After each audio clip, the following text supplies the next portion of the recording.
I hope this letter finds you in good health, in good disposition, and enveloped with the spirit of goodness. I must confess that it had never occurred to me before to write you, and I find myself overwhelmed and moved to have this opportunity. Although circumstances have compelled me to reach out to you, I am glad to have this occasion to try and cross the boundaries that would otherwise tend to separate us. I understand that the New Jersey State Police have written to you and asked you to intervene and to help facilitate my extradition back to the United States. I believe that their request is unprecedented in history, since they have refused to make their letter to you public, although they have not hesitated to publicize their request. I am completely uninformed as to the accusations they are making against me. Why, I wonder, do I warrant such attention? What do I represent that is such a threat? Please let me take a moment to tell you about myself. My name is Assata Shakur, and I was born and raised in the United States. I am a descendant of Africans who were kidnapped and brought to the Americas as slaves. I spent my early childhood in the racist, segregated South. I later moved to the northern part of the country, where I realized that black people were equally victimized by racism and oppression. I grew up and became a political activist, participating in student struggles, the anti-war movement, and most of all, in the movement for the liberation of African Americans in the United States. I later joined the Black Panther Party, an organization that was targeted by the COINTELPRO program, a program that was set up by the Federal Bureau of Investigation to eliminate all political opposition to the U.S. government's policies, to destroy the black liberation movement in the United States, to discredit activists, and to eliminate potential leaders. Under the COINTELPRO program, many political activists were harassed, imprisoned, murdered, or otherwise neutralized. As a result of being targeted by COINTELPRO, I, like many other young people, was faced with the threat of prison, underground, exile, or death. The FBI, with the help of local police agencies, systematically fed false accusations and fake news articles to the press, accusing me and other activists of crimes we did not commit. Although in my case the charges were eventually dropped or I was eventually acquitted, the national and local police agencies created a situation where, based on their false accusations against me, any police officer could shoot me on sight. It was not until the Freedom of Information Act was passed in the mid-'70s that we began to see the scope of the United States government's persecution of political activists. At this point, I think that it is important to make one thing very clear. I have advocated, and I still advocate, revolutionary changes in the structure and in the principles that govern the United States. I advocate self-determination for my people and for all oppressed people inside the United States. I advocate an end to capitalist exploitation, the abolition of racist policies, the eradication of sexism, and the elimination of political repression.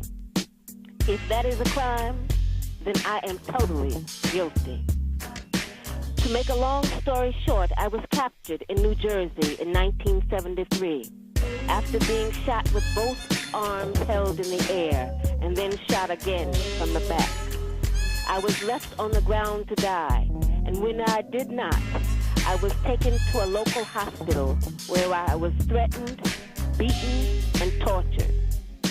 In 1977, I was convicted in a trial that can only be described as a legal lynching. In 1979, I was able to escape with the aid of some of my fellow comrades. I saw this as a necessary step, not only because I was innocent of the charges against me, but because I knew that the racist legal system in the United States, I would receive no justice. I was also afraid that I would be murdered in prison. I later arrived in Cuba, where I am currently living in exile as a political refugee. The New Jersey State Police and other law enforcement officials say they want to see me brought to justice. But I would like to know what they mean by justice. Is torture justice? I was kept in solitary confinement for more than 2 years, mostly in men's prisons. Is that justice? My lawyers were threatened with imprisonment and imprisoned. Is that justice? I was tried by an all-white jury without even the pretext of impartiality and then sentenced to life in prison plus 33 years. Is that justice? Let me emphasize that justice for me is not the issue I am addressing here. It is justice for my people that is at stake. When my people receive justice, I am sure that I will receive it too. I know that your holiness will reach your own conclusion, but I feel compelled to present the circumstances surrounding the application of so-called justice in New Jersey. I am not the first or the last person to be victimized by the New Jersey system of justice. The New Jersey State Police are infamous for their racism and brutality. Many legal actions have been filed against them. And just recently, in a class action legal proceeding, the New Jersey State Police were found guilty of having an, quote, officially sanctioned de facto policy of targeting minorities for investigation and arrest, unquote. Although New Jersey's population is more than 78% white, more than 75% of the prison population is made up of blacks and Latinos. 80% of women in New Jersey prisons are women of color. There are 15 people on death row in this state, and 7 of them are black. A 1987 study found that New Jersey prosecutors sought the death penalty in 50% of cases involving a black defendant and a white victim, but only 28% of cases involving a black defendant and a black victim. Unfortunately, the situation in New Jersey is not unique, but reflects the racism that permeates the entire country. The United States has the highest rate of incarceration in the world. There are more than 1.7 million people in U.S. prisons. This number does not include the more than 500,000 people in city and county jails, nor does it include the alarming number of children in juvenile institutions. The vast majority of those behind bars are people of color, and virtually all of those behind bars are poor. The result of this reality is devastating. 1/3 of black men between the ages of 20 and 29 are either in prison or under the jurisdiction of the criminal justice system. Prisons are big business in the United States, and the building, running, and supplying of prisons has become the fastest growing industry in the country. Factories are moving into the prisons and prisoners are forced to work for slave wages. This super exploitation of human beings has meant the institutionalization of a new form of slavery. Those who cannot find work on the streets are forced to work in prison. Not only are the prisons used as instruments of economic exploitation, they also serve as instruments of political repression. There are more than 100 political prisoners in the United States. They are African Americans, Puerto Ricans, Chicanos, Native Americans, Asians, and progressive white people who oppose the policies of the United States government. Many of those targeted by the COINTELPRO program have been in prison since the early 1970s. Although the situation in prisons is an indication of human rights violations inside the United States, there are other, more deadly indicators. There are currently 3,365 people now on death row, and more than 50% of those awaiting death are people of color. Black people make up only 13% of the population, but we make up 41.01% of persons who have received the death penalty. The number of state assassinations has increased drastically. In 1997 alone, 71 people were executed.